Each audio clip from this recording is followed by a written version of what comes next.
মোটামুটি 15 to 20 question আসে। হ্যাঁ, 15 to 20 কোয়েশ্চেন আসে বেসিক্যালি আপনার রিলেটেড কোয়েশ্চেন। যেমন ধরেন এই যে কন্ট্রাসেপটিভ কিন্তু আমরা গত ক্লাসে পড়েছি, গত ক্লাসে আমরা অনেক ভালো মতো পড়েছি না কন্ট্রাসেপশন? ছোট শুনি না, কেন? এটা কি আমি জানি। আমরা তো শুনতে পাচ্ছি। সাউন্ড অনেক কম। এটা হচ্ছে আপু আপনার ডিভাইসে বোধহয় সমস্যা আছে, আমরা ক্লিয়ারলি শুনতে পাচ্ছি। আমরা শুনতে পাচ্ছি। আচ্ছা, আপনি আরেকবার একটু একটু বের সাউন্ডটা হয়ে বাড়িয়ে আবার দিন। একটু এন্ট্রি করেন আপু, আরেকবার একটু এন্ট্রি করেন। হ্যাঁ, ঠিক আছে, একটু হচ্ছে গিয়ে ইয়ে করেন, বের হয়ে যান, বের হয়ে আবার আবার হচ্ছে এন্ট্রি করেন। ঠিক আছে, বাকি সবাই শুনতে পাচ্ছে। ওকে, তাহলে যেটা বলতেছিলাম আর কি, এটার সাথে রিলেটেড কোশ্চেন গুলো আসে। রিলেটেড কোশ্চেন কিরকম? রিলেটেড কোশ্চেন গুলো হচ্ছে গিয়ে আপনার, যেমন আমরা কন্ট্রাসেপটিভ পড়েছি, কন্ট্রাসেপটিভ যেমন ফার্মাকোলজিতে আসে, সেরকম হচ্ছে গিয়ে আপনার কন্ট্রাসেপটিভ কন্ট্রাসেপটিভ আপনার হচ্ছে গিয়ে এই যে ফিটোম্যাটার্নাল থেকেও আসবে, ওই রিলেটেড কোশ্চেন দিবে। ঠিক আছে, ইমার্জেন্সি কন্ট্রাসেপটিভও সেম, আমরা গত ক্লাসে ইমার্জেন্সি কন্ট্রাসেপটিভ পড়েছি, ইউরিপিস্টাল অ্যাসিটেট, তারপর হচ্ছে গিয়ে আপনার কি লেভোনর্জেস্ট্রল, ইউরিপিস্টাল অ্যাসিটেট, এগুলো আমরা পড়েছি। ওটা হচ্ছে কোনটা কতক্ষণ পরে যদি ভমিটিং হয়ে যায় আমরা কখন হচ্ছে গিয়ে আবার রিপিট করব, কত ঘন্টার মধ্যে রিপিট করব, এই টাইপের কোশ্চেন গুলো এখান থেকে আসে। হ্যাঁ, এগুলাই হচ্ছে গিয়ে বারবার ঘুরে ফিরে আসে এবং এখান থেকে কোশ্চেন অনেক রিপিট হয়। এইগুলা হচ্ছে গিয়ে বেসিক্যালি আপনার একটা মানে সামারাইজ অফ পার্ট 2। পার্ট 2 এ আপনার হচ্ছে কি অনেক গাইডলাইন পড়তে হয়, এগুলো আসলে হচ্ছে গাইডলাইনেরই অংশ। হ্যাঁ, এই যে অ্যামনিওসেন্টেসিস বলতেছি আমরা, অ্যামনিওসেন্টেসিস হচ্ছে কি একটা জিটিজি গাইডলাইন। জিটিজি মানে হচ্ছে গ্রিন টপ গাইডলাইন, যেটা আপনার ইনশাআল্লাহ পার্ট 1 পাস করার পর যখন পার্ট 2 দিবেন প্রত্যেকটা লাইন আপনার হচ্ছে আয়ত্তে থাকতে হবে। ঠিক আছে, কিন্তু পার্ট 1 এর জন্য এত ডিটেলস লাগে না। পার্ট 1 এর জন্য বেসিক্যালি হচ্ছে কি আপনার কজ কজ গুলা পড়ায়, তারপর হচ্ছে কি আপনার ট্রিটমেন্ট আমাদের পার্ট 1-এ ওরকম খুব একটা লাগে না, পার্ট 1 যেহেতু বেসিক। তো পার্ট 2-তে হচ্ছে এটা পুরো এন্টায়ার সবকিছু আপনার হচ্ছে এলাবোরেটলি জানতে হয়। এখানে জাস্ট হচ্ছে কি একটা বেসিক, যে আপনি এটা সম্পর্কে একটু জানেন যে অ্যামনিওসেন্টেসিসটা কি, কখন করা হয়, হ্যাঁ, কেন করা হয়, দ্যাটস ইট। কিন্তু কত সপ্তাহে করবেন আপনি, বা করলে কি হবে, না করলে কি হবে, এত ডিটেলসে যাইতে হয় না। তারপর ধরেন যে হরমোন রিপ্লেসমেন্ট থেরাপি কাদেরকে আমরা করি, মেইনলি হচ্ছে মেনোপজাল ওমেনদের করি। তো সাবসাইড কি পোস্টমেনোপজাল সিমটমস গুলার জন্য আমরা, বা হচ্ছে কি আপনার যে হট ফ্লাশিং হয় এগুলার জন্য করি আমরা, এগুলা প্রিভেন্ট করার জন্য করি। কিন্তু কোন কোন হরমোন দেই, কত ডোজে দেই, এগুলো আমাদের এখন জানতে হবে না। ঠিক আছে, তো এরকমই আপনার ডিটেলস। তারপরে যে এপিলেপসি আমরা পড়েছি, এপিলেপসি আমরা ফার্মাকোলজিতে পুরাটাই পড়েছি, সো দ্যাট আপনাদের ক্যাচ করতে সুবিধা হবে। এপিলেপসিতে দেখি আমরা পড়ি যে কোন কোন ড্রাগস গুলা দেয়, কোনটা কি করে, কিন্তু সেকেন্ড পার্টে গিয়ে আপনার কি করতে হবে, সেকেন্ড পার্টে ড্রাগের সাথে প্রত্যেকটা পার্সেন্টেজ পড়তে হবে, যে নিউরাল টিউব ডিফেক্ট কত পার্সেন্ট হয়, ক্লেফট স্লিপ কত পার্সেন্ট হয়, ক্লেফট প্যালেট কত পার্সেন্ট হয়, এরকম পার্সেন্টেজ পার্সেন্টেজ ওয়াইজ পড়তে হবে। কত ডোজ আপনি দিবেন, কত ডোজ পর্যন্ত আপনি কনসিডার করবেন, কত ডোজে রিকমেন্ড করবেন। সবাই একটু মাইকটা মিউট করে রাখেন। হ্যাঁ, ঠিক আছে, বোঝা গেছে? এই টাইপের কোশ্চেন গুলাই হতেছে গিয়ে আপনার এখানে আসে, যে এত ডিটেলস এগুলো পড়তে হবে না, জাস্ট কিছু কিছু জানতে হবে, আপনার গাইডলাইন সম্পর্কে একটা একটা জাস্ট একটা মিনিমাম একটা ধারণা রাখতে হবে। হ্যাঁ, তো এখন আমরা শুরু করে দিব হচ্ছে লেকচার 1 থেকে। লেকচার 1-এ আমাদের কতগুলো টপিকস আছে, এখান থেকে আমরা শুরু করে দিব। হ্যাঁ, আমরা শুরু করে দিই ফার্স্টে হচ্ছে ডিসমেনোরিয়া দিয়ে। ডিসমেনোরিয়া কি কারো মনে আছে? সবাই আমরা জানি না ডিসমেনোরিয়া কি। What is dysmenorrhoea? Painful menstruation, very well done. তাহলে ডিসমেনোরিয়া আমাদের কতগুলা টার্ম আছে, একটা হচ্ছে মেনোরেজিয়া, ডিসমেনোরিয়া, ডিজিওরিয়া, ডিসিজিয়া, ডিসপ্যারোনিয়া। ঠিক আছে, অনেকগুলা টার্ম আছে। তো এর মধ্যে ডিসমেনোরিয়াটাকে, ডিসমেনোরিয়া হচ্ছে গিয়ে excessive pain during menstrual period. আটকালে কোনোখানে জিজ্ঞেস করবো কিন্তু আপনি বলে দিন। ওকে, ঠিক আছে। ওকে, তাহলে ডিসমেনোরিয়াটা হচ্ছে নুসরাত আপু আপনার মাইকটা একটু মিউট করেন প্লিজ, মাইকটা একটু মিউট করবেন। তাহলে ডিসমেনোরিয়া হচ্ছে characterized by excessive pain during menstrual period. It is traditionally divided into primary and secondary dysmenorrhea. ঠিক আছে, এটা একটা ইম্পর্টেন্ট জিনিস যে ডিসমেনোরিয়ার ডেফিনেশনটা। হ্যাঁ, কারণ আপনার হতেছে গিয়ে আপনার পরীক্ষাতে কোশ্চেন আসতে পারে যে হোয়াট ইজ, এই যে আবার চলে গেছে, হোয়াট ইজ ডিসমেনোরিয়া। হ্যাঁ,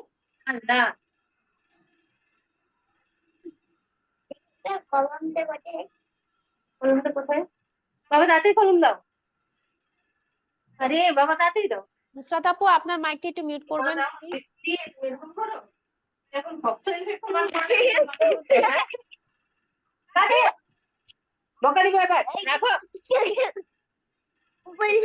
আরো এটা সবার বেবিরা দেখো আচ্ছা, যেটা বলতেছিলাম, তাহলে ডিসমেনোরিয়াটা হচ্ছে গিয়ে প্রাইমারি এবং সেকেন্ডারি ডিসমেনোরিয়াতে এটা ডিভাইডেড করা হয়েছে। So dysmenorrhoea is nothing but excessive pain during menstruation period. হ্যাঁ, দুইটা ভাগে ভাগ হয়, একটা হচ্ছে প্রাইমারি ডিসমেনোরিয়া। এখন প্রাইমারি ডিসমেনোরিয়া আমি কখন বলবো?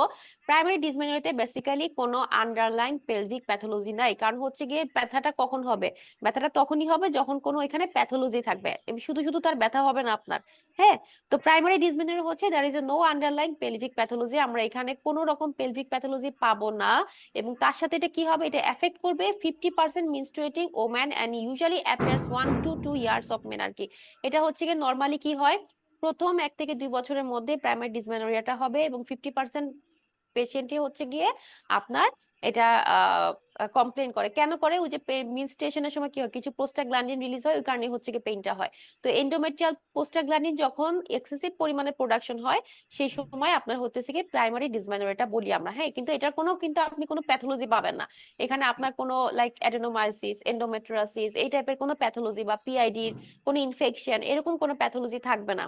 ঠিক আছে, কি থাকবে? এটা জাস্ট যেটা হয় মানে এন্ডোমেট্রিয়াল প্রোস্টাগ্ল্যান্ডিন প্রোডাকশন যখন বেড়ে যাবে তখন হচ্ছে প্রাইমারি ডিসমেনোরিয়া হবে এবং এটা 50% পিপলকে এফেক্ট করবে, ওম্যানকে এফেক্ট করবে। এটার ফিচার কি থাকবে? পেইনটা টিপিক্যালি আপনার স্টার্ট করবে just before or within a few hours of period start, যেটা ন্যাচারাল, যেটা আমাদের সবারই হয়। ঠিক আছে, বাবা প্যান্ট পরো। আচ্ছা নুসরাত আপু, আপনি আমাকে শুনতে পাচ্ছেন? হ্যাঁ, নুসরাত আপু আমাকে শুনতে পারলে একটু মাইকটা মিউট করে দেন, থ্যাংক ইউ আপু। ওকে, তাহলে প্রাইমারি ডিসমেনোরিয়া টিপিক্যালি কি হয়? টিপিক্যালি আপনার পেনটা কখন শুরু হয়? এটা একটা ইম্পর্টেন্ট কোশ্চেন এবং এটা পরীক্ষার কোশ্চেন, যে এটা just before or within few hours of period starting, এটা কিন্তু পরীক্ষার কোশ্চেন। আরেকটা কি হয়? সুপ্রা পিউবিক ক্রাম্পিং পেন হবে which may radiate to the back or down to the thigh. ব্যাকে যাবে পেনটা এবং ডাউন টু দ্য থাইতে যাবে, যেটা হচ্ছে ইউজুয়ালি মেনস্ট্রুয়েশনের সিনড্রোম একটা। ঠিক আছে, সিমটম। এখন ম্যানেজমেন্ট আমরা কি দিব এখানে? আমরা ম্যানেজমেন্ট ওইভাবে কিছুই করবো না, কারণ ম্যানেজমেন্ট হতেছে ব্যথা আছে, ব্যথার ওষুধ দিব, দ্যাটস ইট। আর কিছু এখানে আমরা করবো না, কারণ যেহেতু এখানে কোনো আন্ডারলাইন কজ নাই। ওকে, তাহলে আমরা হচ্ছে কি এখানে জাস্ট এনএসআইডি দিব, NSAID such as mefenamic acid, ibuprofen. এটা হচ্ছে 80% ওমেনদের জন্য effective. They work by inhibiting prostaglandin production. কিভাবে কাজ করে এরা? এরা কাজ করে হচ্ছে কি, আমরা পড়ছি যে আমরা ফার্মাকোলজি যেহেতু গত ক্লাসে পড়েছি, আমরা এনএসআইডি ফাংশনটা পড়েছি, যে NSAID how NSAID work, how ibuprofen work, এগুলো আমরা পড়েছি। এটা কি করে? এটা হচ্ছে কি, যেহেতু প্রোস্টাগ্ল্যান্ডিনটা এক্সেসিভ প্রোডাকশন হলে পেইন করে, ওর কাজ হচ্ছে প্রোস্টাগ্ল্যান্ডিন প্রোডাকশনটাকে ইনহিবিট করা, কমায় রাখা। ঠিক আছে, এখানে এটা এইভাবেই কাজ করে। আরেকটা কি করে? ওরাল কন্ট্রাসেপটিভ পিল ইউজ করা হয় সেকেন্ড লাইন হিসেবে। ওরাল কন্ট্রাসেপটিভ পিল কিভাবে কাজ করে আমরা পড়েছি। ওরাল কন্ট্রাসেপটিভ পিলের প্রথম কাজ কি বলেন? ফাংশন কি? মেকানিজম অফ অ্যাকশন কি বলেন? বারবার বলছি। আপু প্রিভেন্ট কন্ট্রাসেপশন। না, ওভুলেশনটাকে ভেরি ইনহিবিট গুড, করে। Very good. Ovulation. Inhibition of ovulation মনে রাখবেন। কন্ট্রাসেপটিভে কিচ্ছু যদি মনে না থাকে, যে আমার স্পেসিফিক্যালি কোনো কিছুই মনে নাই, একটা জিনিস মাথায় রাখেন, ওর কাজই হচ্ছে ওভুলেশনটাকে বন্ধ করে রাখা। ঠিক আছে, ইনহিবিশন অফ ওভুলেশন। আর স্পেসিফিক কিছু কাজ আছে, যেরকম হইতেছে কি, বাট সবারই হচ্ছে একটাই কাজ, একটাই হচ্ছে কি মটো, সেটা হচ্ছে ওভুলেশনটাকে ইনহিবিট করে রাখা। আরেকটা কি করে? আরেকটা যেরকম মানে পার্ট টু পার্ট যেটা করে, যেমন হচ্ছে আইউসিডি কি করে? এখানে একটা ইনহিবিশন ওভুলেশনের সাথে ও কি করবে? সাথে একটা টক্সিক এনভায়রনমেন্ট প্রডিউস করবে, যার কারণে কি করবে? এটা লং টার্ম কাজ করতে পারবে। একটা টক্সিক এনভায়রনমেন্ট ওখানে রেখে দিবে, যেটার কারণে হচ্ছে ওভাম গুলো টক্সিক হয়ে যাবে, স্পার্ম গুলো টক্সিক হয়ে যাবে। আরেকটা কি হবে? ইমপ্লান্টেশন হয়ে গেলে ইমপ্লান্টেশন বন্ধ করতে পারবে। তো কিছু কিছু হচ্ছে এক্সট্রা আছে, বাট সবারই হচ্ছে একটা ওয়েতেই কাজ করে, সেটা হচ্ছে যেমনে হোক আমার ওভুলেশনটাকে ইনহিবিট করে রাখতে হবে। ঠিক আছে, তাহলে এনএসআইডি আর হচ্ছে কি আমরা সিওসিপি দিতে পারি। ফার্স্ট লাইন ট্রিটমেন্ট অফ কি? প্রাইমারি অ্যামোনিরিয়ার এনএসআইডি। আর কোনো কথা নেই, পরীক্ষাতে কোশ্চেন আসে what is the first line treatment of primary dysmenorrhea. হ্যাঁ, প্রাইমারি ডিসমেনোরিয়ার ফার্স্ট লাইন ট্রিটমেন্ট যদি বলে, আপনি দিবেন হচ্ছে এনএসআইডি। যদি ওইখানে এনএসআইডি না থাকে অপশন, তাহলে আপনার কি হবে? সেই ক্ষেত্রে আপনার যদি ইবুপ্রোফেন থাকে বা মেফেনামিক অ্যাসিড থাকে, তাহলে সেই ক্ষেত্রে আপনার আনসার হবে হচ্ছে ইবুপ্রোফেন। হ্যাঁ, আর যদি থাকে যে what is the second line treatment for primary dysmenorrhoea, সেই ক্ষেত্রে আমরা হচ্ছে সিওসিপি তে যাব। ওকে, মানে সিওসিপি আমাদের এখানে দিতে হবে কেন? দুইটাতেই কাজ করতে হবে, আমার হচ্ছে ইস্ট্রোজেন প্রজেস্টেরন দুইটাতেই কাজ করতে হবে। এখন আসি আমরা সেকেন্ডারি ডিসমেনোরিয়া। সেকেন্ডারি ডিসমেনোরিয়া কি? যেখানে কোনো প্যাথোলজি আছে, দ্যাট ইজ সেকেন্ডারি ডিসমেনোরিয়া।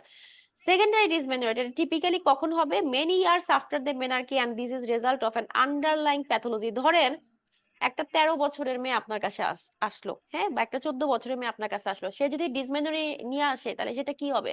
সেটা কিন্তু ইউজুয়ালি কোনো প্যাথোলজি থাকবে না, সেটা প্রাইমারি ডিসমেনোরি হবে। এখন ধরেন আমাদের যদি ধরেন যে 40 বছর বা 38 বছর এই বয়সে এসে যদি আপনার হচ্ছে সিভিয়ার ডিসমেনোরিয়া হয়, সেখানে কিন্তু একটা প্যাথোলজি কাজ করবে।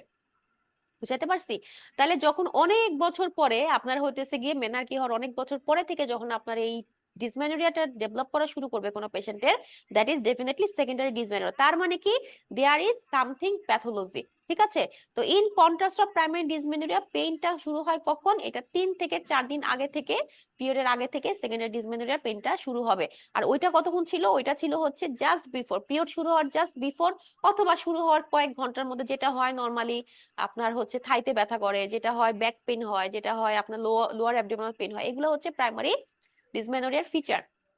এখন সেকেন্ডারি ডিসমেনোরিয়ার কি কি কজ থাকতে পারে? ফার্স্ট অফ অল, এক নম্বরে হচ্ছে endometriosis. Endometriosis, what is endometriosis? Abnormal uterine bleeding.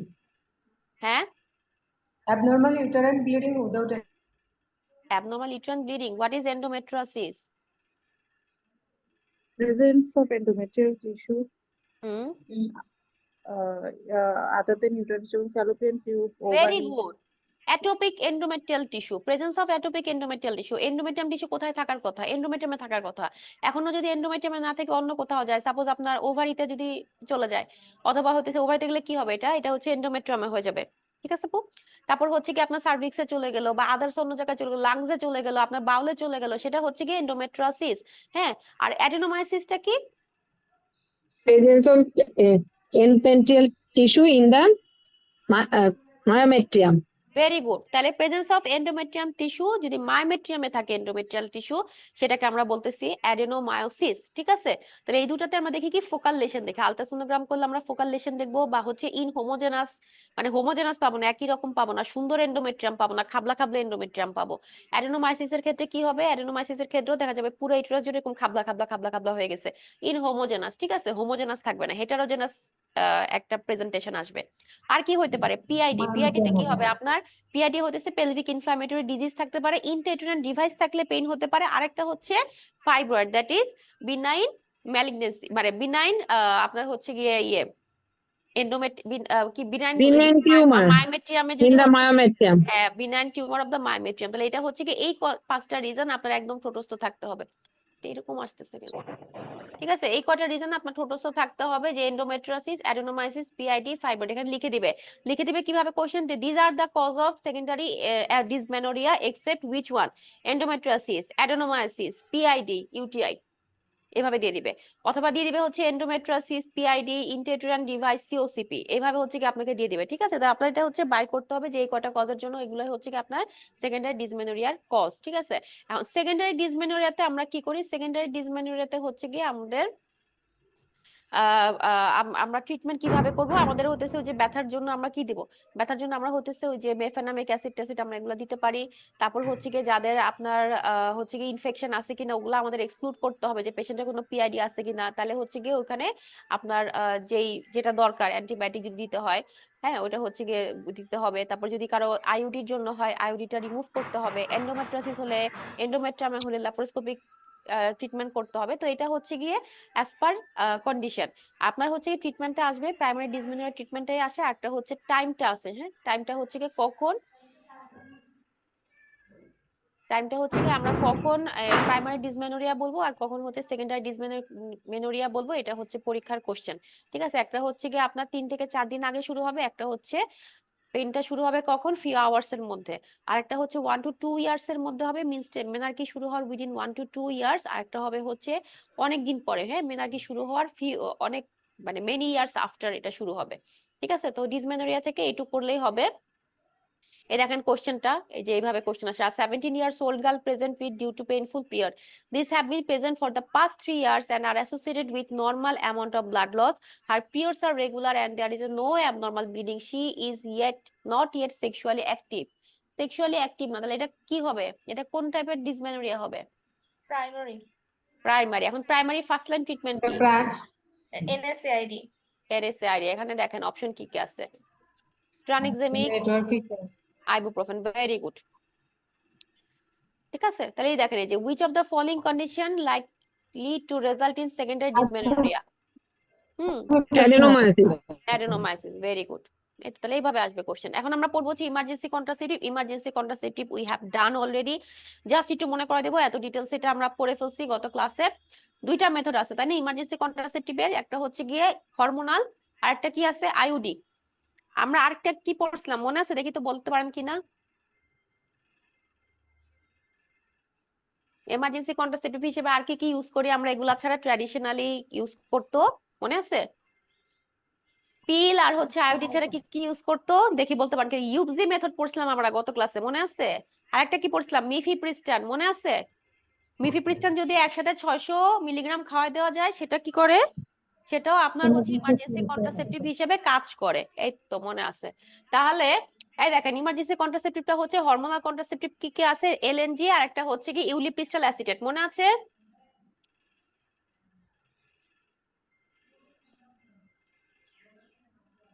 তাহলে হচ্ছে আমরা একটা কি করব, একটা হচ্ছে ইমার্জেন্সি হরমোনাল কন্ট্রাসেপশন আর একটা কি আছে, একটা আছে হচ্ছে কি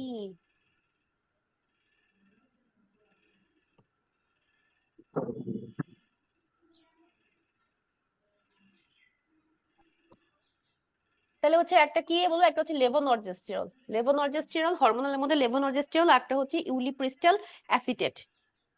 এখান দিয়ে সব চলে আসতেছে, ঠিক আছে? তাহলে লেভোনর্জেস্টেরল আমরা কিভাবে দেই, লেভোনর্জেস্টেরলটা কয়দিন কাজ করে, 72 hours. 72 hours levonorgestrel will work. 84% effective is used within 72 hours. আমরা গত ক্লাসে পড়েছিলাম কি যদি প্রথম 24 ঘন্টার মধ্যে ইউজ করা হয় এটা 90% এফেক্টিভ, তারপরে যদি হচ্ছে সেকেন্ডের মধ্যে ইউজ করা হয় সেটা কত পার্সেন্ট, সেটা হচ্ছে কি আপনার সেটা হচ্ছে অলমোস্ট 84 থেকে 90% এফেক্টিভ। আর যদি হচ্ছে কি উইদিন 72 আওয়ার্স করে সেটা হচ্ছে কি আপনার 70 থেকে 84% এফেক্টিভ। তাহলে দেখেন এটা হচ্ছে উইদিন 72 আওয়ার্স এর মধ্যে যদি আমরা ইউজ করি এটা হচ্ছে 84% এফেক্টিভ। এখন এটা কিভাবে আমরা খাবো, এটা হচ্ছে 3 দিন কাজ করে। ইউলিপ্রিস্টাল লেভোনর্জেস্টেরলটা হচ্ছে 3 দিন কাজ করবে উইদিন 3 ডেজ, আর ইউলিপ্রিস্টালটা হচ্ছে 5 ডেজ পর্যন্ত কাজ করবে। এটা কিন্তু পরীক্ষার কোশ্চেন। এটা must be taken within 72 hours of unprotected sexual intercourse. Single dose কত 1.5। এখন কেউ যদি হচ্ছে গিয়ে এই যে এনজাইম ইনডিউসার যদি খায় তার ক্ষেত্রে কত হবে ডোজ, তার ক্ষেত্রে ডোজ কি হবে, তার ক্ষেত্রে ডোজ কি হবে, গত ক্লাসে পড়ছি তো আমরা এটা। হ্যাঁ তার ক্ষেত্রে কি হবে ভুলে গেছেন? হবে ডাবল হয়ে যাবে, ডোজ ডাবল হয়ে যাবে। এনজাইম ইনডিউসার কোনগুলা, রিফা ফোনে প্রেমের গল্প করে আর অ্যালকোহল সিগারেট খায়, আপনারা পড়েন নাই না? তাহলে হচ্ছে গিয়ে যদি কেউ এলএনজি নেয় এবং সে যদি হচ্ছে এনজাইম ইনডিউসার খায় সেই ক্ষেত্রে হচ্ছে আমার 1.5 এর জায়গায় আমার 3 মিলিগ্রাম খেতে হবে, ঠিক আছে? মানে হচ্ছে হ্যাঁ 3000 মাইক্রোগ্রাম, আর ওখানে ছিল হচ্ছে 15,000 মাইক্রোগ্রাম, ঠিক আছে? এটা হচ্ছে যদি আমরা মিলিগ্রামে আনি তাহলে 1.5 মিলিগ্রাম হবে। এখন এটা সিঙ্গেল ডোজ আমরা হচ্ছে লেভোনর্জেস্টেরল নিব, আর মুড অফ অ্যাকশন হচ্ছে কি এই যে স্টপ ওভুলেশন আর ইনহিবিশন অফ দ্য ইমপ্লান্টেশন, এটা আমরা পড়ে ফেলেছি। এখন লেভোনর্জেস্টেরল সেফ এবং ওয়েল টলারেটেড, এটা কারেন্ট মেনস্ট্রুয়াল সাইকেলে হচ্ছে গিয়ে আমরা খেতে পারি। ভমিটিং কত পার্সেন্ট হয়, 1% হয়। যদি লেভোনর্জেস্টেরল খাওয়ার 2 ঘন্টার মধ্যে যদি বমি হয়ে যায় দেন আবার রিপিট করতে হবে ডোজটা, ঠিক আছে? And it can be used more than once in the menstrual cycle if clinically indicated. মানে হচ্ছে গিয়ে সাপোজ ধরেন যে কেউ একজন আসছে, সে হচ্ছে ডে 12-এ তার এরকম উপসি হয়ে গেছে, হ্যাঁ উপসি হয়ে গেছে ডে 12-এ, তার হচ্ছে ওই টাইমে তার ওভুলেশন হওয়ার একটা চান্সেস আছে, তো সেই ক্ষেত্রে সে খেলো একটা, আবার সে খাওয়ার ধরেন আবার 3-4 দিন পরে আবার সে আসলো যে সে আবার উপসি হয়ে গেছে, তো সেক্ষেত্রে আবার সে নিতে পারবে। তার মানে এটা হচ্ছে মোর দেন ওয়ান টাইম, আপনি একটা মেনস্ট্রুয়াল সাইকেলে মোর দেন ওয়ান টাইম পেশেন্টকে দিতে পারবেন ইয়েটা লেভোনর্জেস্টেরলটা। But ulipristal acetate you can not give, ঠিক আছে? ইউলিপ্রিস্টাল অ্যাসিটেটটা কি, এটা হচ্ছে প্রোজেস্টেরন রিসেপ্টর মডুলেটর, ঠিক আছে? সিলেক্টিভ প্রোজেস্টেরন রিসেপ্টর মডুলেটর, এসপিআরএম পাশে লিখে রাখেন, এটা আসে পরীক্ষাতে। এসপিআরএমটাকে সিলেক্টিভ প্রোজেস্টেরন রিসেপ্টর মডুলেটর, এটা পরীক্ষাতে আসে। হাউ ইউলিপ্রিস্টাল অ্যাসিটেট ওয়ার্ক, ঠিক আছে? এটা পরীক্ষার খুব কমন একটা কোশ্চেন এবং এটা খুব মানে favourite question RCOG. How ulipristal acetate work, এটা আসে পরীক্ষাতে। এটা হচ্ছে selective progesterone receptor modulator, SPRM সংক্ষেপে। প্রাইমারি মুড অফ অ্যাকশন কি, ওই একই জিনিস, ইনহিবিশন অফ দা ওভুলেশন। এটা আমরা হচ্ছে 30 মিলিগ্রাম দিব, oral dose taken as soon as possible, no later than 120 hour. No later than 120 hour মানে কি, আপনি হচ্ছে প্রথম 5 ঘন্টা এটা কাজ করবে, 5 দিন এটা কাজ করবে, 5 দিনের পরে আপনার ইউলিপ্রিস্টল দিলে কোনো কাজ হবে না, ঠিক আছে। এবং এখানে হচ্ছে একই সাথে আপনি ইউলিপ্রিস্টল দিলেন, ঠিক আছে, ইউলিপ্রিস্টল অ্যাসিটেট তো আমি দিতে পারবো না, সেকেন্ড টাইম তো আমি আর দিতে পারবো না। এখন পেশেন্ট আবার উপসি নিয়ে আসলো, কি করবেন? আপনি এট এ টাইম ইউলিপ্রিস্টল অ্যাসিটেট এবং লেভোনর্জেস্ট্রল দিতে পারবেন না, হ্যাঁ, এটাও মাথায় রাখেন। এলএনজি আপনি এক মেনস্ট্রুয়াল সাইকেলে 2 বার ইউজ করতে পারবেন, 3 বার ইউজ করতে পারবেন লাগলে, কিন্তু ইউলিপ্রিস্টল অ্যাসিটেট আপনি একবারের বেশি ইউজ করতে পারবেন না। এবং ইউলিপ্রিস্টল অ্যাসিটেটের সাথে আবার এলএনজিও ব্যবহার করতে পারবেন না, হ্যাঁ। may reduce effectiveness of combined oral contraceptive pill and progesterone only pill। যদি কেউ হচ্ছে কি ইউলিপ্রিস্টল অ্যাসিটেট নিতেছে বাট সাথে হচ্ছে কি সিওসিপি খায়, সেই ক্ষেত্রেও কিন্তু তার কি হবে, এটার হচ্ছে রিডিউস করবে এফেক্টিভনেস। কশন নিতে হবে আমার পেশেন্টকে যাদের হচ্ছে সিভিয়ার অ্যাজমা আছে, যাদের সিভিয়ার অ্যাজমা আছে তাদেরকে আপনি ইউলিপ্রিস্টল দিবেন না, তাদেরকে আপনি এলএনজি অথবা আইইউসিডি দিতে পারেন দরকার লাগলে, হ্যাঁ। ব্রেস্ট ফিডিংটা যদি হচ্ছে পেশেন্টের পোস্টপার্টামলি সে যদি ইউলিপ্রিস্টল অ্যাসিটেট চায়, বাট পেশেন্ট হচ্ছে ব্রেস্ট ফিডিং পেশেন্ট, তো ব্রেস্ট ফিডিং পেশেন্টকে আমরা কি বলবো, ইউলিপ্রিস্টল অ্যাসিটেট খেলে হচ্ছে গিয়ে আপনার 7 দিন পর্যন্ত সে ব্রেস্ট ফিডিং করাবে না, এটা একটু মার্ক করে রাখেন, এটা পরীক্ষার কোশ্চেন, হ্যাঁ। 7 দিন পর্যন্ত সে ডিলে করবে ব্রেস্ট ফিডিংটাকে, ঠিক আছে। এবং এই যে দেখেন এই লাইনটা, repeated dosing in within the same menstrual cycle is not recommended. তাহলে দুইটা জিনিস রিকমেন্ডেড না, একটা হচ্ছে ইউলিপ্রিস্টল অ্যাসিটেটটা জিনিস রিকমেন্ডেড না, এটা একটু মনে রাখেন। ইউলিপ্রিস্টল অ্যাসিটেট একটা মেনস্ট্রুয়াল সাইকেলে রিপিট করা যাবে না, নাম্বার 1। ইউলিপ্রিস্টল অ্যাসিটেটের সাথে আমার এলএনজি দেওয়া যাবে না, নাম্বার 2। নাম্বার 3 হচ্ছে ব্রেস্ট ফিডিং করালে 7 দিন পর্যন্ত বাচ্চাকে ব্রেস্ট ফিড করানো যাবে না, ঠিক আছে। এই 3টা জিনিস একটু মাথায় রাখবেন, ওকে। আরেকটা কি আমরা পড়ছি আইইউসিডি। আইইউসিডিটা কি? আইইউডি হতেছে কি আমরা দুইটা জিনিস দিয়ে, একটা হচ্ছে আইইউসিডি এর মধ্যে একটা হচ্ছে ইন্ট্রাইউটেরাইন কপার ডিভাইস, একটা হচ্ছে আইইউএস, ঠিক আছে। বাট নরমালি আপনার ইমার্জেন্সি কন্ট্রাসেপটিভ হিসেবে আইইউসিডিটা ইউজ করা হয়। এটা ইনসার্ট করতে হবে হচ্ছে উইদিন 5 ডেজ থেকে, মানে আপনি 5 দিন পার হয়ে গেছে পেশেন্টের, হ্যাঁ, 5 দিন পার হয়ে গেলে কি আপনি ইউলিপ্রিস্টল অ্যাসিড দিতে পারবেন? পারবেন রাফিজ আপু? না। পারবেন না। আচ্ছা 3 দিন পার হয়ে গেছে, আপনি কি এলএনজি দিতে পারবেন? না আপু।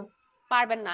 এখন 3 দিনও চলে গেছে, 5 দিনও চলে গেছে, পেশেন্ট 7 দিনের দিন আসছে যে আমার তো হচ্ছে 7 দিন আগে উপসি হয়েছে, এখন তো আমি তো কনসিভ করতে চাই না। তখন আপনি কি করবেন? তখন আপনার হচ্ছে আইইউডি, তখন ড্রাগ অফ মানে তখন হচ্ছে চয়েস অফ কন্ট্রাসেপশন কি হবে? আইইউডি, ঠিক আছে। If women present after more than 5 days then IUD may be fitted up to 5 days after the likely ovulation date. মানে হচ্ছে কি ধরেন 12তম দিনে আসছে, তখন হচ্ছে কি করবে আপনার এটা 5 days of likely ovulation date পর্যন্ত আপনি দিতে পারবেন। এটা কি করবে? আইইউডিটা আমি তো বলছি আপনাদেরকে, যেটা হচ্ছে ফার্স্ট অফ অল এটা হচ্ছে ইনহিবিশন করবে ওভুলেশন, ইনহিবিশন করবে ফার্টিলাইজেশন হয়ে গেছে, হ্যাঁ। ধরেন ফার্টিলাইজেশন হয়ে গেল, আপনার এমব্রায়ো হয়ে গেল, তৈরি হয়ে গেল, তখন এটা কি করবে? ও ইমপ্লান্টেশন করতে দিবে না, হ্যাঁ, ইমপ্লান্টেশন করতে দিবে না। আর এটা কি করবে? ওই যে টক্সিক একটা এনভায়রনমেন্ট তৈরি করে রাখবে পুরো ইউটেরাসের ভিতরে, সো দ্যাট ফার্দার আপনার হতেছে গিয়ে যখন উপসি হবে তখন ওই আপনার স্পার্ম এবং ওভামটা এটা হচ্ছে টক্সিক এনভায়রনমেন্টের জন্য ওরা কাজ করতে পারবে না, ঠিক আছে। তাহলে inhibition of ovulation, inhibition of fertilization, inhibition of implantation and produce a toxic environment into the uterus, within the uterus. আর প্রোফাইলেক্টিক অ্যান্টিবায়োটিকটা আমরা দিতে পারি যদি হচ্ছে গিয়ে আপনার পেশেন্ট যদি সাসেপ্টেবল থাকে high risk of sexually transmitted ইনফেকশনের জন্য, যদি হইতেছে গিয়ে আপনার সাসেপ্টেবল থাকে, যে পেশেন্ট যদি বলে থাকে যে আমার মাল্টিপল সেক্সুয়াল পার্টনার আছে, সে কিন্তু high risk for sexually transmitted infection.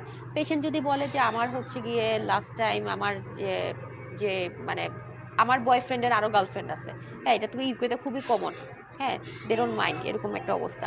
তো সেটা হচ্ছে গিয়ে যদি পেশেন্টের যদি হচ্ছে গিয়ে মাল্টিপল পার্টনার থাকে অথবা পেশেন্টের পার্টনার যদি মাল্টিপল পার্টনার থাকে, সেক্ষেত্রে পেশেন্ট কিন্তু high risk of sexually transmitted infection, অর্থাৎ ক্লামাইডিয়া গনোরিয়া ইনফেকশন হচ্ছে হাই, এবং এটা খুবই কমন, ইউকেতে হচ্ছে খুবই কমন। ক্লামাইডিয়াল ইনফেকশন মানে ঘরে ঘরে পাবেন এরকম একটা অবস্থা, ঘরে ঘরে ক্লামাইডিয়াল ইনফেকশন পাওয়া যায়। তো সেই ক্ষেত্রে হচ্ছে কি আমি একটা প্রোফাইলেক্টিক অ্যান্টিবায়োটিক, যদি আইইউডি দিতে হয় প্রোফাইলেক্টিক অ্যান্টিবায়োটিক দিয়ে রাখবো, 99% এফেক্টিভ থাকবে এটা।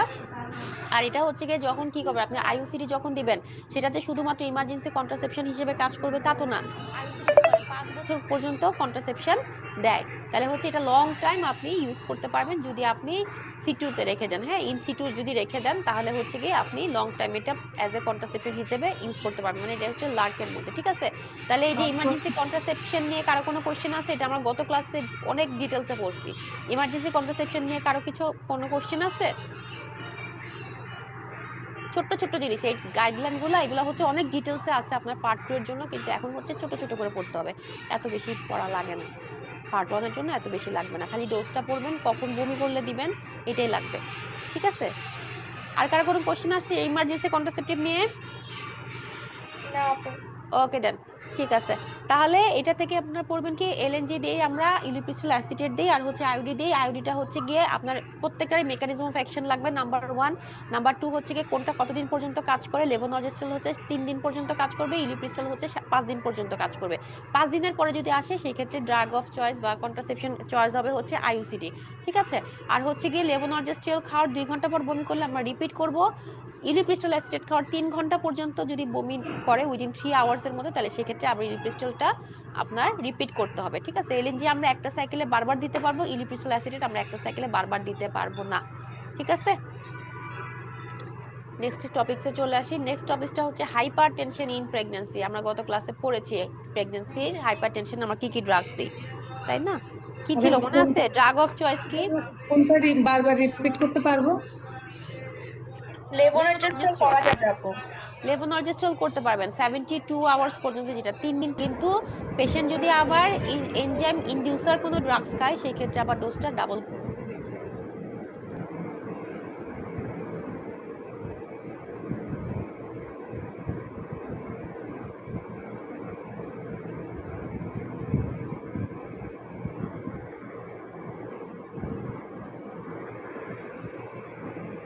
ছোট্ট করে আমরা পড়বো, এটা নাইসের পাবলিকেশন, এটা 2010 এর একটা গাইডলাইন, হ্যাঁ নাইসের।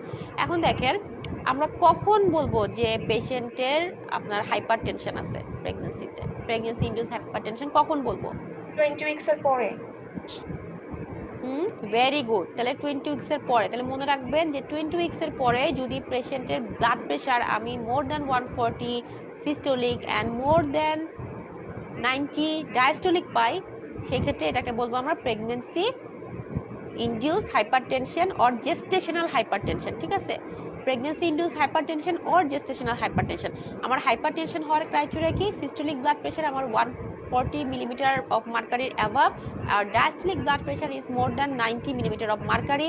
এটা যদি আমার হচ্ছে গিয়ে 20 উইকস এর পরে যদি আমরা পাই, সেক্ষেত্রে আমরা বলবো এটা হাইপারটেনশন ইন প্রেগন্যান্সি। যদি 20 উইকস এর আগে থেকে পেশেন্টের, ধরুন পেশেন্ট আপনার 10 উইকস আসছে, তখন যদি তার ব্লাড প্রেশার এরকম থাকে, সেটা কি হবে? আপু ওটা হচ্ছে প্রি প্রেগন্যান্সি হাইপারটেনশন আছে। প্রি এক্সিস্টিং হাইপারটেনশন আমরা বলি, যে ওর প্রেগন্যান্সির আগে থেকে ও হাইপারটেনশন ছিল, বাট হয়তো কখনো চেক করে নাই, এই জন্য সে জানে না, ঠিক আছে? আরেকটা কি? আচ্ছা, তাহলে 3টা জিনিস আমরা এখান থেকে পড়বো। একটা হচ্ছে what is pre existing hypertension, একটা হচ্ছে what is gestational hypertension, and what is pre eclampsia. Pre existing hypertension কি? এটা হচ্ছে গিয়ে history of hypertension before pregnancy or elevated blood pressure that is more than 140 by 90 millimeter of mercury before 20 weeks of gestation, that is pre-existing hypertension. If hypertension occurring in second half of the pregnancy, that is after 20 weeks, if the blood pressure is more than 140 by 90 millimeter of mercury, that is pregnancy induced hypertension or gestational hypertension, ঠিক আছে? Pregnancy induced hypertension along with proteinuria, that is preeclampsia. Pregnancy induced hypertension along with proteinuria or preeclampsia along with fit and seizure, that is what? Eclampsia. Very good. তাহলে এই চারটা জিনিস আমাদের মনে থাকবে। If blood pressure is 140 by 90 before 20 weeks, that is pre-existing hypertension. If blood pressure is 140 by 90 after 20 weeks, that is pregnancy induced hypertension. If pregnancy induced hypertension or gestational hypertension along with proteinuria, that is preeclampsia. If preeclampsia along with fit and seizure, that is eclampsia. ওকে, এখন দেখেন এটা আমরা কি করব, যে যাদের হইতেছে high risk আছে, হ্যাঁ হাই রিস্ক গ্রুপ, যারা যেসব মহিলারা হচ্ছে হাই রিস্ক গ্রুপ, তাদেরকে আমরা কি করব, তাদেরকে আমরা হচ্ছে গিয়ে যদি প্রিএক্লাম্পসিয়া যাতে ডেভেলপ না করে, এই জন্য আমরা হচ্ছে 75 মিলিগ্রাম ওয়ান্স ডেইলি করে আমরা অ্যাসপিরিন দিয়ে দিব। ঠিক আছে, তার মানে অ্যাসপিনটা আমরা গত ক্লাসে পড়েছিলাম না যে ইয়াতে প্লাসেন্টাল, ওইখানে যে প্লাসেন্টাতে ওই যে একজন আপু জিজ্ঞেস করতেছেন আমাকে ইকোস্প্রিন নিয়ে, যে ইকোস্প্রিনটা কেন দেওয়া হয় প্রেগনেন্সির আগে। এটা তো হচ্ছে কি অনেক কারণে দেওয়া হয়, আমি তখন বলছিলাম যে এটা হচ্ছে রেসপেক্টেড কজের জন্য দেওয়া হয়। একটা হচ্ছে যাদের মাল্টিপল মিসক্যারেজ হয়, ওই ক্ষেত্রে দেখা যায় যে এটা যখন ইনিশিয়ালি তো আমাদের প্লাসেন্টা তৈরি হয় না, তো ইনিশিয়ালি হচ্ছে গিয়ে প্লাসেন্টাল সার্কুলেশন যেহেতু নাই, তো ইকোস্প্রিনটা কি করে ওই যে সার্কুলেশনটা হচ্ছে বাড়ায়, এই কারণে হচ্ছে ইকোস্প্রিনটা দেয়। আর একটা হচ্ছে অ্যান্টিফসফোলিপিড অ্যান্টিবডি সিনড্রোম, এটা যাদের আছে তাদেরকেও হচ্ছে ইকোস্প্রিন দিয়ে ট্রিটমেন্ট করে বা অ্যাসপিরিন দিয়ে ট্রিটমেন্ট করে। এখন দেখেন আরেকটা আমরা পাইছি যাদের হচ্ছে গিয়ে হাই রিস্ক মানে high risk group of women, যাদের হচ্ছে গিয়ে হাইপারটেনশন হওয়ার চান্সেস আছে। হ্যাঁ, তাদেরকে আপনি কিভাবে বুঝবেন? তাদেরকে আপনি হিস্ট্রি নিলেই বুঝতে পারবেন, হিস্ট্রি নিলে আপনি বুঝতে পারবেন। ঠিক আছে, ওই হিস্ট্রি নিয়ে যদি আপনার মনে হয় যে না এই পেশেন্টের তো হাই রিস্ক আছে, সেই ক্ষেত্রেও আপনি হচ্ছে 12 সপ্তাহ থেকে আপনি ইকোস্প্রিন বা অ্যাসপিরিন অ্যাড করে দিবেন 75 মিলিগ্রাম করে ওয়ান্স ডেইলি। কেন দিবেন? এখানে দিবেন হচ্ছে যাতে ওর প্রি এক্লাম্পসিয়া ডেভেলপ না করে। এখন আমরা হাই রিস্ক গ্রুপ কারা? High risk group for hypertension in pregnancy এটা কারা? এটা হচ্ছে যাদের ধরেন পেশেন্ট সেকেন্ড গ্রাভিডা নিয়ে আসছে, কিন্তু তার ফার্স্ট বেবির ক্ষেত্রে তার হচ্ছে গিয়ে এই যে প্রেগন্যান্সি ইনডিউসড হাইপারটেনশন ছিল, সে কিন্তু high risk women, high risk গ্রুপের মধ্যে পড়ছে। ঠিক আছে, কারো যদি ক্রনিক কিডনি ডিজিজ থাকে, কারো যদি অটোইমিউন ডিজিজ থাকে, এই যে এসএলই বা অ্যান্টিফসফোলিপিড সিনড্রোম যেটা আমি বলতেছিলাম, এটা যদি থাকে, কারো যদি টাইপ 1 টাইপ 2 ডায়াবেটিস মেলাটাস থাকে, তারা কিন্তু they are all belong to high risk group people বা হাই রিস্ক গ্রুপ ওমেন, হ্যাঁ, ফর প্রেগন্যান্সি। তো এই সব ক্ষেত্রে আপনি তখন কি করবেন? 12 সপ্তাহ থেকে শুরু করে একদম 34 উইকস পর্যন্ত, আমরা পড়ছিলাম না যে 34 উইকস পর্যন্ত দিতে পারবো ম্যাক্সিমাম, 32 থেকে 32 উইকস পর্যন্ত বলে বা 34 উইকস পর্যন্ত maximum you can continue the Ecosprin. After that আপনার কি করতে হবে? এটা বন্ধ করে দিতে হবে। দেন আমরা কিসে যাব? লো মলিকুলার ওয়েট হেপারিনে যাব, তাই না? আমরা পড়ছিলাম না? কারণ ইকোস্প্রিনে কি করবে? নিউনাটাল অ্যাবস্টিনেন্স সিনড্রোম করবে 12 সপ্তাহ আগে দিলে। পরে দিলে কি করবে? পরে দিলে কি করবে? ফিটাল হেমোরেজিক ডিজিজ করবে। Very good, very good, neonatal haemorrhagic disorder করবে। Very good. তাহলে আগে দেব না কেন? কারণ হচ্ছে নিওনাটাল অ্যাবস্টিনেন্স সিনড্রোম করবে, ওই যে নাক বোতা হবে, তারপর হচ্ছে কি থাকবে আপনার এখানে, ওই যে অনেকগুলা পয়েন্ট ছিল আমাদের, তাই না? অনেকগুলা পয়েন্ট ছিল, তো সেগুলা হবে হচ্ছে গিয়ে আপনার আগে দিলে, আর পরে হচ্ছে নিওনাটাল হেমোরেজিক ডিসঅর্ডার হবে। আমি আর এখন ওখানে গেলাম না, পিছন দিকে গেলাম না। তাহলে এই যদি রিজনগুলো যদি থাকে, সেই ক্ষেত্রে আমরা হচ্ছে এটা হাই রিস্ক গ্রুপ, সেই ক্ষেত্রে আমরা 12 উইক থেকে আমরা 75 মিলিগ্রাম অ্যাসপিরিন স্টার্ট করে দিব।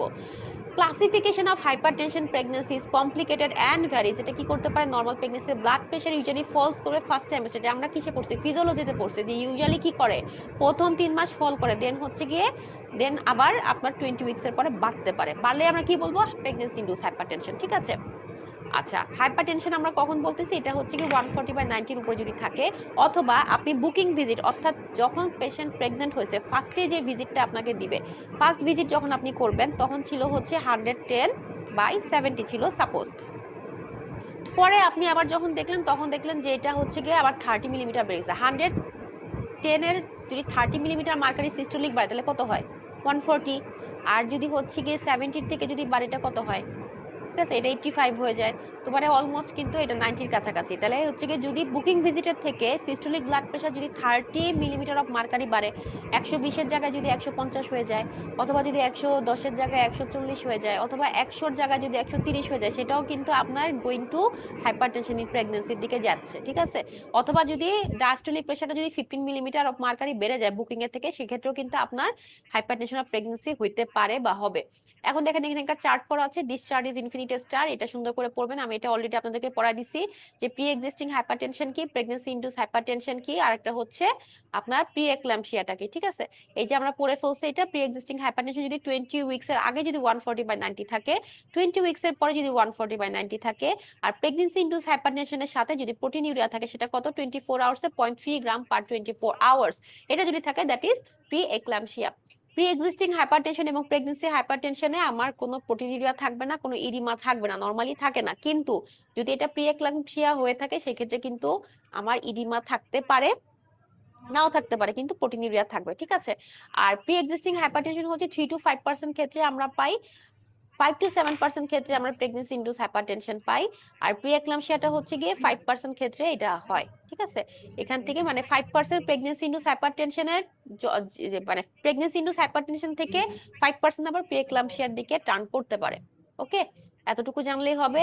আচ্ছা, আমাদের হাইপারটেনশনে ড্রাগ অফ চয়েস কি মনে আসছে? আছে আপু। Labetalol. Very good, first line treatment হচ্ছে ল্যাবেটালল। Very good. ওকে, এই দেখেন এখন পড়বো আমরা হচ্ছে ইউরিনারি ইনকন্টিনেন্স। এটা পড়লে আপনার হইতেছে কি ওই যে ওভারে মানে ব্লাডারের যে ফার্মাকোলজি ওইটার সাথে কিছুটা মিল আছে, মানে ওইটা এটা সেমই। ওইটা তো গত ক্লাসে পড়াতে পারি না সময়ের অভাবে, আমাদের অনেক লম্বা ক্লাস ছিল।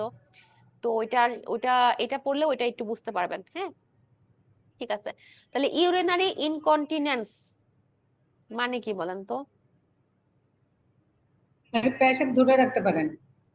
মানে আর্টস অনেক বেশি থাকে আপু, আসার সাথে সাথে ওয়াশরুমে যেতে হয় পেশেন্টের। ওকে, আর কেউ কিছু বলবেন?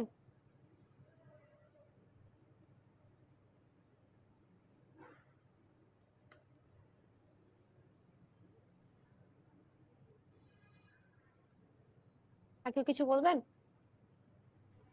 What is urinary incontinence? Urinary incontinence মানে কি? এটা একটা কমন প্রবলেম। এটা মানে হচ্ছে মানে আপনার মিকচুরেশনটাকে যখন হয়, ফিলিংসটাকে সে মানে ইউরিনটাকে আটকে রাখতে পারে না, ঠিক আছে? তো এটার মধ্যে দুইটা জিনিস আছে ইউরিনারি ইনকন্টিনেন্স এর মধ্যে। একটা হচ্ছে দুইটাই ধরে রাখতে পারে না কিন্তু, হ্যাঁ, দুইজনের কেউই হচ্ছে ধরে রাখতে পারে না। তার মধ্যে দুইটা জিনিস আছে, একটা হচ্ছে আর্জ ইনকন্টিনেন্স, একটা হচ্ছে স্ট্রেস ইনকন্টিনেন্স, ঠিক আছে? একটা হচ্ছে আর্জ ইনকন্টিনেন্স মানে কি যখনই তার আর্জ হয় তখনই তার বাথরুমে যেতে হয়, এটা হচ্ছে আর্জ ইনকন্টিনেন্স।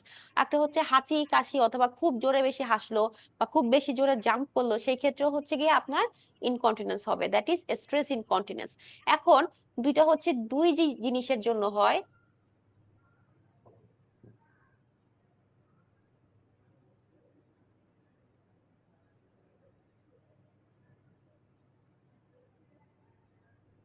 এটা আমার যদি ব্লাডার হয়, হ্যাঁ, ঠিক আছে, দুই জিনিসের জন্য হয়। একটা হচ্ছে আর্জ কখন হবে?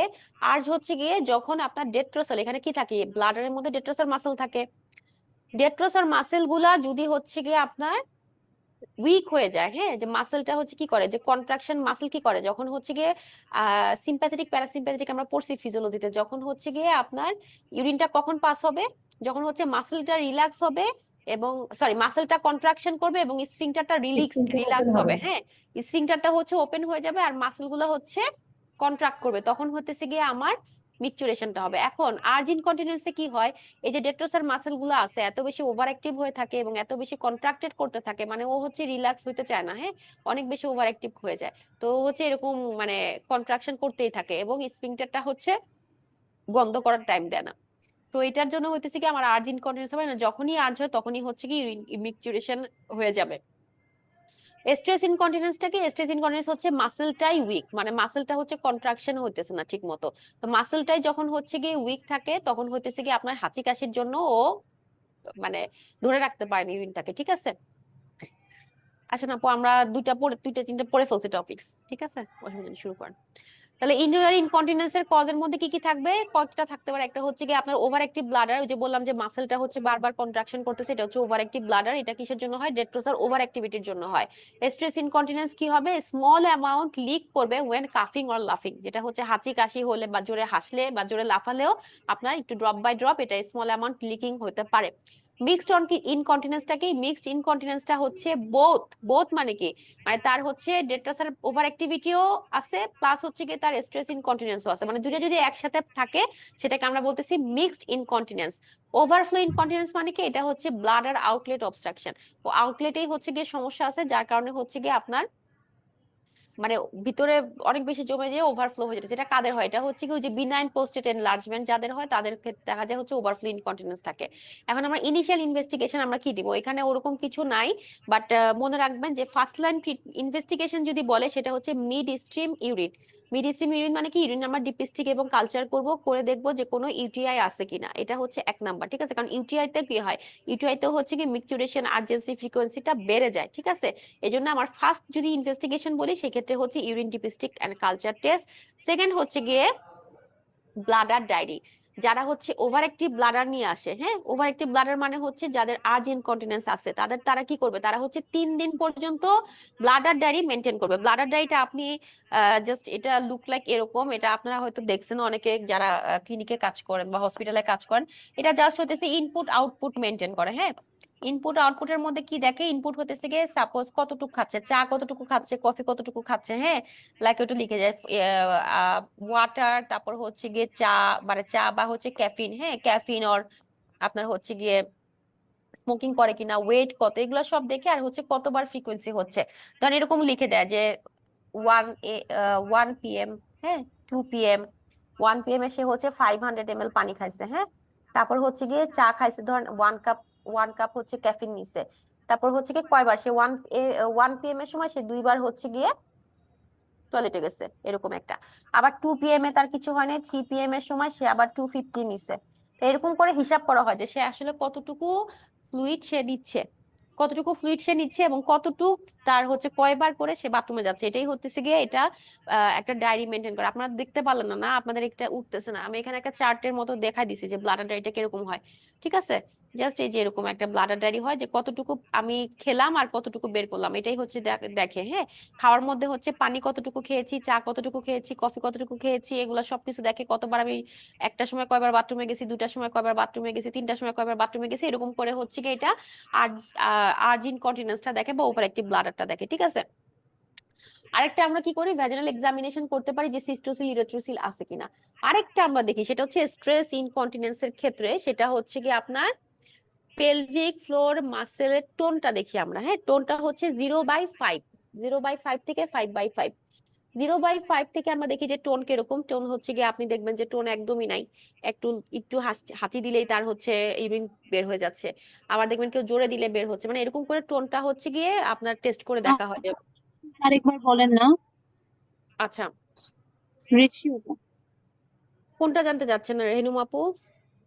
আপু ওই যে পেলভিক ফ্লোর মাসল টোনের যে ও, রেশিও একটা বললেন টোনের, না হ্যাঁ, ওইটা। টোন এটা লাগবে না, আমরা জাস্ট বলার জন্য বলতেছি। এটা হচ্ছে গিয়ে মানে আমরা হচ্ছে দুটা জিনিস দেখি না, একটা হচ্ছে ওভার অ্যাক্টিভ ব্লাডার, একটা হচ্ছে stress incontinence. Over active bladder আমরা হচ্ছে ব্লাডার ডায়রি দেখবো। ইনভেস্টিগেশনের মধ্যে আমাদের থাকবে হচ্ছে ফার্স্টে আমি মিডস্ট্রিম ইউরিন দেখবো যে কোনো ইউটিআই আছে কিনা, এটা আমার চেক করতে হবে। ভ্যাজিনাল এক্সামিনেশন করতে হবে যে কোনো সিস্টোসিল বা ইউট্রোসিল আছে কিনা। আর ব্লাডার ডায়রি মেনটেন করতে হবে for over active bladder. Over active ব্লাডারের জন্য আমরা স্পেসিফিক আমরা ব্লাডার ডায়রি মেনটেন করতে হবে যে কতটুক আমার ইনপুট হচ্ছে, কতটুক আউটপুট হচ্ছে, 3 দিন আমি দেখবো। 3 দিন দেখবো, 3 দিনের মধ্যে আমার হচ্ছে কতবার আমি পানি খাচ্ছি, কত লিটার পানি খাচ্ছি, কতটুকু ক্যাফিন নিচ্ছি, কতবার আমি টয়লেটে যাচ্ছি, এগুলো হতেছে ওই ব্লাডার ডায়েরির মধ্যে 3 দিন পর্যন্ত ডকুমেন্ট রাখতে হবে, হ্যাঁ। 3 দিন পরে সে আপনার কাছে আসবে বা সে একজন ইউরোলজিস্টের কাছে আসবে যে আমার এই 3 দিনে আমি এতবার আমার টয়লেট হয়েছে, মানে আমার এতবার মিকচুরেশন হয়েছে এবং এতটুক পানি আমি খাইছি। ট্রিটমেন্টটা কি করতে হয়, ট্রিটমেন্টটা হইতেছে সেই ক্ষেত্রে আপনার যদি ওভার মানে ফ্লুইড নিয়ে আসে, ফ্লুইডটাকে কমাইতে হবে। ওয়েট বেশি থাকলে ওয়েটটাকে কমাইতে হবে। চা কফি যদি খায়, চা কফির সাথে, চা কফি হচ্ছে স্টিমুলেট করে মিকচুরেশনকে, এটা আপনার বন্ধ করতে হবে। তার সাথে আপনার কিছু ফার্মাকোলজিক্যাল ট্রিটমেন্ট দিতে হয়, হ্যাঁ। অক্সিবিটনিন, টলটেরাডিন, ড্যারিসিভেনাসিন, এইসব হচ্ছে মেডিসিনতে আমরা এটা ওভার অ্যাক্টিভ ব্লাডারে ট্রিটমেন্ট করি। স্ট্রেস ইনকন্টিনেন্সের ক্ষেত্রে যেটা হয় সেটা হচ্ছে মাসেল গুলাই ল্যাক্স, মাসেল গুলাই আপনার স্পিংটারটাকে ধরে রাখতে পারে না, ঠিক আছে। আশেপাশে যে মাসেল গুলো আছে সেগুলো হচ্ছে, ফাঁসাগুলো হচ্ছে ল্যাক্স হয়ে আছে। তো সেই ক্ষেত্রে কি হয়, স্ট্রেসের জন্য যে হাঁচি কাশি হলেই আপনার আহ মানে লিকিং হয়, হ্যাঁ। তো স্ট্রেস ইনকন্টিনেন্সের জন্য আমার তো এগুলো আমি টেস্ট করবো। এখানে ব্লাডার ডায়েরিটা ইম্পর্টেন্ট না, ব্লাডার ডায়েরি আমার স্ট্রেস ইনকন্টিনেন্সের ক্ষেত্রে দেখতে হয় না। যেটা দেখতে হয় সেটা হচ্ছে পেলভিক ফ্লোর মাসলের টোনটা দেখতে হয়। টোন কিরকম আছে, টোন হচ্ছে 0/0 থেকে 0/5 এ পর্যন্ত। যদি 4-5 পর্যন্ত হয় সেই ক্ষেত্রে আমার মাসেল এক্সারসাইজ করতে হয় না। 0/1, 0/0, 0/1, 0/2, 0/3 যদি পর্যন্ত যদি টোনটা হয়, এটা হচ্ছে কি, এটা টেস্ট মানে পেলভিক এক্সামিনেশন করে এটা চেক করে, ঠিক আছে। তো এটা যদি দেখে যে টোনটা কম, সেই ক্ষেত্রে হচ্ছে পেলভিক ফ্লোর মাসেল এক্সারসাইজ দেয়, ঠিক আছে। এখন আপনার ম্যানেজমেন্ট যেটা আমরা করি সেটা হচ্ছে ফর স্ট্রেস ইনকন্টিনেন্সের জন্য কিন্তু সার্জিক্যাল ম্যানেজমেন্ট, আর ওভার অ্যাক্টিভ ব্লাডারের জন্য কিন্তু ফার্মাকোলজিক্যাল ম্যানেজমেন্ট। সাথে আমাদের কিছু এক্সারসাইজ করতে হয়, সেটা কি, সেটা হচ্ছে ওভার অ্যাক্টিভ ব্লাডারের জন্য ব্লাডার রিট্রেনিং করতে হয়। ব্লাডার রিট্রেনিং আমি কতদিন করব, অ্যাট লিস্ট 6 উইক, 1.5 মাস, এটা পরীক্ষার কোশ্চেন। 6 উইক, 6 উইক হচ্ছে কি আমরা ব্লাডার রিটেনিং করবো। ব্লাডার রিটেনিংটা কি, ধরেন তাকে সে বারবার তো, যাদের হচ্ছে গিয়ে আপনার ওভার অ্যাক্টিভ ব্লাডার, তাদের কি হয়, বারবার মিকচুরেশন হয়। তো যখন আমরা কি করব, তাদেরকে বলবো কি যে আপনি 1 ঘন্টার মধ্যে 2বার বাথরুমে গেছেন, আপনি পরের ধরেন আপনি 1টার সময় থেকে 2টা পর্যন্ত আপনি 2বার বাথরুমে গেছেন, ঠিক আছে। এখন 3টা থেকে 4টা পর্যন্ত আপনি 1বার যাবেন। ধরে রাখার চেষ্টা করতে হবে, মানে হচ্ছে ইউরিনের মানে আর্জ আসলেও হচ্ছে ধরে রাখতে হবে, ঠিক আছে। তারপরে আবার হচ্ছে কি এরকম করে করে আবার 1 ঘন্টার পরে 1বার যাবেন। তারপরে হচ্ছে পরের 1 ঘন্টায় হচ্ছে যাবেন না, পরের 2 ঘন্টায় একবার যাবেন, এরকম করে হোল্ড করে করে তাকে হচ্ছে ট্রেনিং করতে হবে, ঠিক আছে? যে প্রথম 1 ঘন্টা সে 2বার গেছে, পরের 1 ঘন্টায় সে পরের 2 ঘন্টায় সে একবার যাবে, তারপরের 2 ঘন্টায় সে হচ্ছে গিয়ে একবারও যাবে না, এরকম করে করে হোল্ড করে করে সেটা হচ্ছে ব্লাডার রিট্রেনিং। এটা আমরা 6 উইক পর্যন্ত তাকে দিব, তারপর দেখা যায় 6 উইকের পর মোটামুটি ঠিক হয়ে যায়। সাথে আমরা কি দিতে পারি? ব্লাডার স্টেবিলাইজিং ড্রাগ, যেটা আমি বললাম অ্যান্টি মাস্কারিন ড্রাগ। কারণ এখানে হচ্ছে মাসেল অ্যান্টি মাস্কারিন মানে কি, মাসলের টোনটাকে কমাবে। তো অ্যান্টি মাস্কারিন কেন দিব আমরা এখানে? কারণ এখানে হচ্ছে ডেট্রোসের মাসলের ওভার অ্যাক্টিভিটি বেশি। ওভার অ্যাক্টিভিটি কমানোর জন্য আমরা হচ্ছে অ্যান্টি মাস্কারিন দিই। কি কি দেই? এটা হচ্ছে ওটিডি, মনে রাখেন, মনে রাখার জন্য বলতেছি, হ্যাঁ। ওটিডি মানে মনে রাখাটা কঠিন না। ওটিডি, ওটিডি তে হচ্ছে কি অক্সিবিউটাইনিন, টলটেরাডিন, ড্যারিফেনাসিন। অক্সিবিউটানিন টলটেরাডিন আমরা হচ্ছে দেই, আর অক্সিবিউটানিন হচ্ছে গিয়ে অনেক বেশি ড্রাই হয়ে যায় মাউথ, তো যারা বেশি বয়স্ক তাদেরকে আমরা অক্সিবিউটানিন দেই না। আর ড্যারিফেনাসিন দিই যাদের হচ্ছে নকচিউরি আছে, তাদেরকে হচ্ছে ড্যারিফেনাসিন দেওয়া হয়, ঠিক আছে? আচ্ছা, এখন আসেন হচ্ছে সার্জিক্যাল ম্যানেজমেন্টে আমরা কি করতে পারি? ওটিডি মানে সরি ওভার অ্যাক্টিভ ব্লাডারে এখানে হচ্ছে স্যাক্রাল নার্ভ স্টিমুলেশন করতে পারি, বাট ইউজুয়ালি আপনার ওভার অ্যাক্টিভ ব্লাডার আপু ফার্মাকোলজিক্যাল ড্রাগটার নাম আর ম্যানেজমেন্টেই। একটু বলবেন? ওটিডি লিখে রাখেন আপু, আমাদের জন্য এত বেশি ইম্পর্টেন্ট না, আমরা ফার্মাতে যেটুকু বাকি আছে ওটার সাথে পড়ে নিব। ওটিডি, ওটিডি তে হচ্ছে ওতে অক্সিবিউটাইনিন, অক্সিবিউটাইনিন, টলটেরাডিন, ড্যারিফেনাসিন। অক্সিবিউটাইনিন, টলটেরাডিন, ড্যারিফেনাসিন।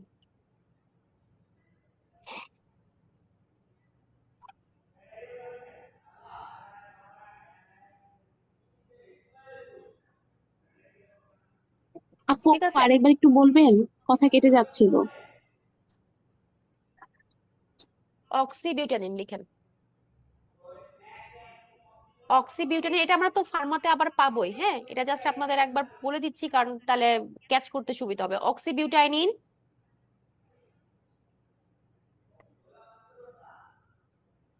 টলটেরাডিন,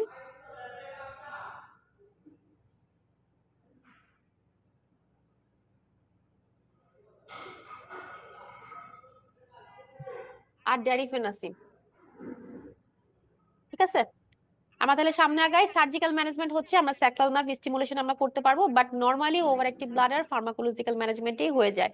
কিন্তু স্ট্রেস ইনকন্টিনেন্সে আমার সার্জিক্যাল ম্যানেজমেন্টেই যাইতে হবে। স্ট্রেস ইনকন্টিনেন্স হচ্ছে ড্রাগসে ঠিক হয় না, ঠিক আছে? তাহলে স্ট্রেস ইনকন্টিনেন্সের মধ্যে দেখেন এই যে ফার্স্টে আমরা কি করব, প্রথম 3 মাস 3 × 8 × 3, 3 × 8 × 3। এটা কলমটা আমি পাচ্ছি না তন্ময়, তো কলমটা খালি হারা যায়।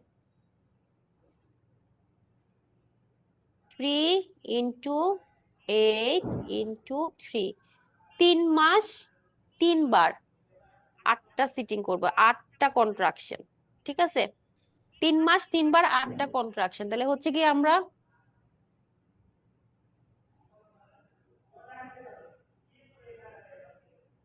3 মাসে 3বার করে 8টা কন্ট্রাকশন করবো। এগুলার ইরেজার আমি আসতেছে না, এখান থেকে যে দাগ দিলে এই যে এখানে পড়ে যাচ্ছে।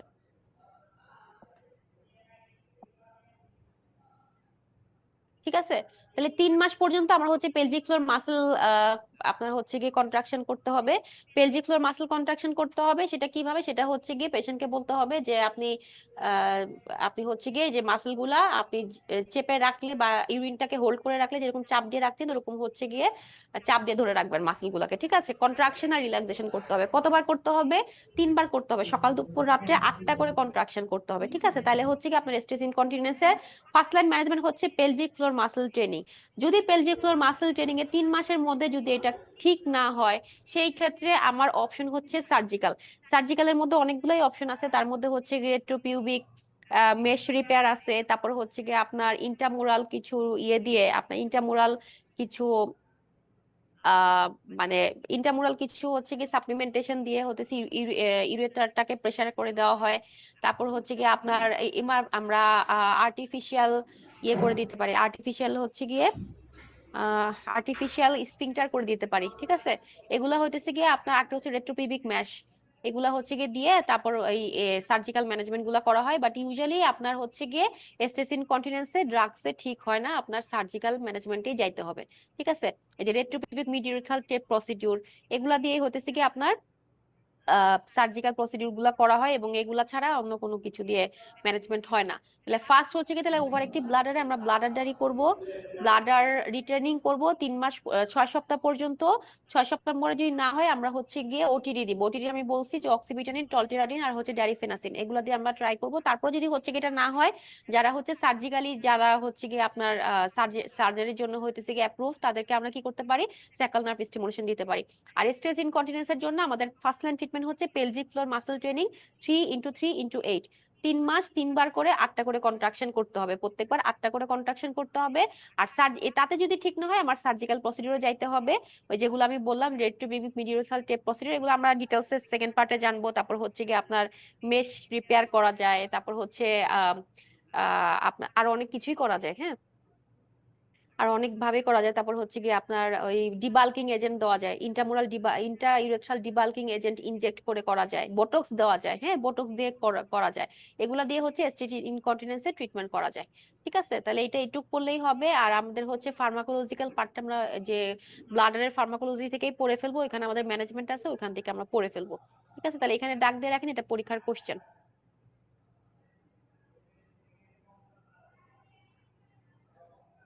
যদি বলে first line management of urinary incontinence,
কি হবে?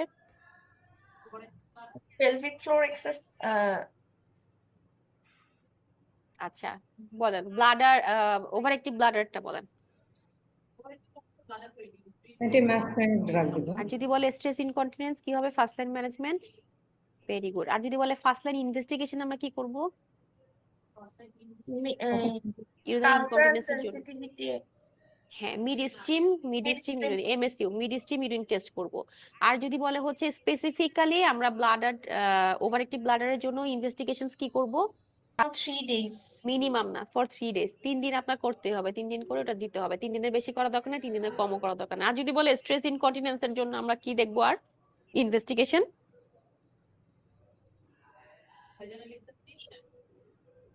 কি দেখবো? আরেকটা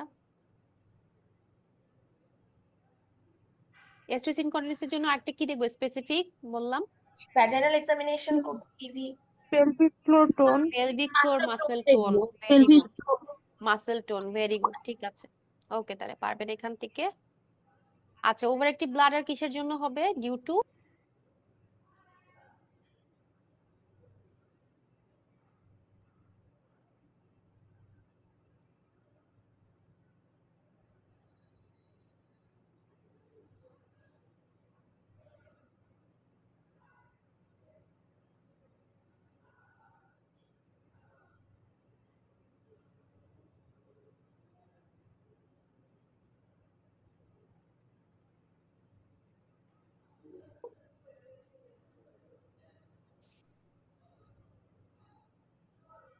ওভার অ্যাক্টিভ ব্লাডার মানে কি? ওভার অ্যাক্টিভিটি হচ্ছে কার?